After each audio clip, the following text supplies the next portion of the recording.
O parque de maquinaria da Mancomunidade do Salnés non deixa de medrar. A última adquisición foi este tractor que permitirá levar a cabo tarefas de mantemento en núcleos rurais dos 9 concellos e de limpeza das marxes de viais, cun investimento de case 97.000 euros, máis de 39.000 foron aportados pola Xunta a través do Fondo de Compensación Ambiental. Este tractor nos serviu para renovar outro tractor que xa tiña moitísimas horas e nos estaba dando xa algúns problemas, co cal isto é unha garantía de que o servicio vai estar funcionando con plenas garantías. A esta última adquisición súmanse outras do anterior exercicio que permiten ao equipo da Mancomunidade chegar cada vez máis lonxe. Por unha banda, esta máquina auxiliar para desplazarse por sendeiros e montes e pola outra, dúas furgonetas. O ano pasado, efectivamente adquirimos este todoterreno para acceder a espacios máis forestais e de difícil acceso, a parte de dúas furgonetas, para promover e manter os espacios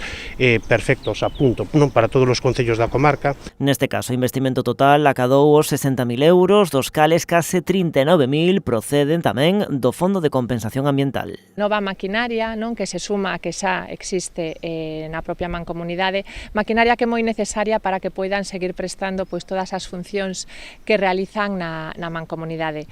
A Mancomunidade do Salnés, dende logo, é un referente, é unha mancomunidade símbolo do bo facer das cousas, de como a colaboración, dende logo, entre tantas administracións, entre tantos concellos coa Xunta de Galicia pode funcionar. Nesa mesma liña, o presidente da Mancomunidade destaca a capacidade de acción coordinada en beneficio dos 9 concellos da comarca. David Castro pon en valor tamén o apoio doutras administracións, como é o caso da Xunta. Apostamos precisamente por unha mancomunidade na que presta servicios e que iso, eu creo que é algo que hai que poñer en valor. Creo que se está facendo un traballo extraordinario e indo da man coas distintas administracións, creo que iso é o máis importante que nos pode pasar.